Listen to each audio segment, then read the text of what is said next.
इंदौर लोकसभा क्षेत्र से कांग्रेस के बागी प्रत्याशी अक्षय बम बीती रात्रि चुनावी दौरे पर झाबुआ पहुंचे, जहां उन्होंने रतलाम अलीराजपुर झाबुआ संसदीय क्षेत्र से भाजपा प्रत्याशी के समर्थन में प्रचार प्रसार किया। इस दौरान उन्होंने कांग्रेस छोड़ने को लेकर भी चर्चा की है, जिसमें उन्होंने कहा कि कांग्रेस पार्टी में संगठन की कमी है।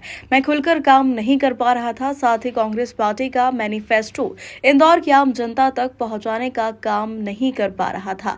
मैं अकेला महसूस कर रहा था। इसके साथ ही उन्होंने अपने ऊपर चल रही प्रकरण धारा 307 पर भी चर्चा की है। कलयुग में अगर कोई चीज़ काम करेगी तो वो संघ और संगठन ही काम करेगा, वही सबसे बड़ी शक्ति है।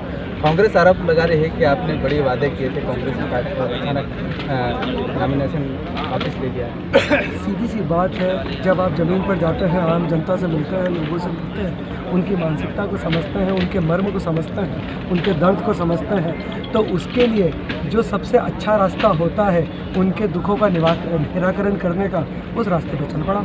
ये आपको नाम वापसी के दिन ही क्यों महसूस हुआ है? नाम वापसी की बात नहीं है, मेरा टिकट तो 1 महीने पहले ही हो गया था, लेकिन जब मैं लगातार संघर्षरत था और मैं चाह रहा था कि किस तरह से काम करूं, क्योंकि जो चुनाव होता है, ये चुनाव एक आदमी का चुनाव नहीं होता है, ये पूरे संघ का चुनाव होता है, पूरे संगठन का चुनाव होता है और आम जनता के लिए होता है।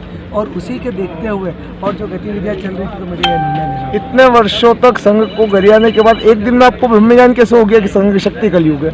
संघ शक्ति कलयुग है इसलिए क्योंकि जो आपको दिखता है, जब आप चुनाव लड़ना चाहते हैं, जब आप विधानसभा का चुनाव लड़ते हैं तो विधानसभा आपके पूरे हाथ में होती है, लेकिन जब आप लोकसभा लड़ते हैं, 8 विधानसभा के बराबर एक लोकसभा होती है और लगभग 2500 से 2600 बूथ उसके अंदर होते हैं, लेकिन उन बूथों तक आपकी विचार पहुंचना, आपकी बातें पहुंचना, आपका काम कराना और उन लोगों तक मैसेज कन्वे करना, ये काम पूरा जो करती है वो टीम करती है और संगठन करता है। और वो संगठन अगर काम करेगा तो ही आपकी चीज़ें। जीतू पटवारी ने कहा है कि आपके पास पुराने प्रकरण हैं, उसको उजागर कर दिया है, तो कहीं कहीं डर की वजह से आप कांग्रेस छोड़। मैं 3 दिन पहले भी बोल चुका हूँ इन बातों को लेकर। पिछले 22-23 साल से काम कर रहा हूँ बाजार में। इन 22-23 साल में सिर्फ एक प्रकरण मेरे ऊपर चल रहा है, जो कि मैंने अपने नामांकन में भी डाला है और वो बड़ा विदित है और किस आदमी ने लगाया है ये भी विदित है। रही बात 307 की, तो 307 का जो कोर्ट में केस चल रहा है, उन्होंने ये कहा है कि प्रथम दृष्टिया, it mean the prima facie, 307 पे विवेचना होनी चाहिए। अब वो विवेचना कब होगी? वो 10 मई को होगी वो विवेचना। उसके बाद हमारा जो एडवोकेट होगा वो अपने तर्क रखेगा, उनके जो एडवोकेट होगा वो तर्क रखेगा, उसके बाद डिसाइड होगा कि 307 लगेगी या नहीं लगेगी। अभी सिर्फ बात इतनी हुई है कि इस पर विवेचना होनी चाहिए। 28 लाख जो मतदाता है, जो इंदौर के संसदीय क्षेत्र है, उनके साथ आपने खिलवाड़ किया, इस तरह का बयान की कांग्रेस की? नहीं, ये कहना बिल्कुल ही गलत है कि मैंने किसी के साथ गलत खिलवाड़ किया है।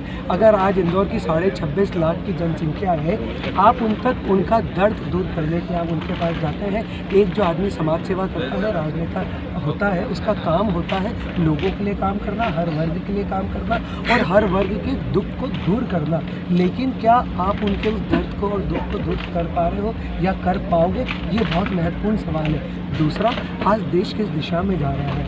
आज जो ये देश है कर्मवीर हो रहा है। कर्मवीर होना बहुत अच्छी बात है, काम करना बहुत ज़रूरी बात है, पर जो हमारी भारत की ज़मीन है, ये संस्कारों का देश है, ये संस्कृति का देश है। यहाँ पे आदमी के अंदर धर्म का पैमाना होना बहुत ज़रूरी है अगर आपको सही काम करना है। और ये धर्म का पैमाना आज कहाँ से रह रहा है, ये पूरे 140 करोड़ लोग जानते हैं। जब आप मंच से कहते थे कि सब धर्मों का सम्मान करना चाहिए, लेकिन आज अचानक हिंदूवाद की बात कर रहे हैं। मैंने शायद आपने मेरी चीज़ को गलत लिया। मैंने आपसे कहा है धर्म, आपके आराध्य देव, सब चीज़ों का आपके अंदर होना चाहिए। और जो बच्चे आज काम कर रहे हैं उनमें धर्म होना चाहिए। आज आराध्य देव मैं महावीर स्वामी को मानता हूँ।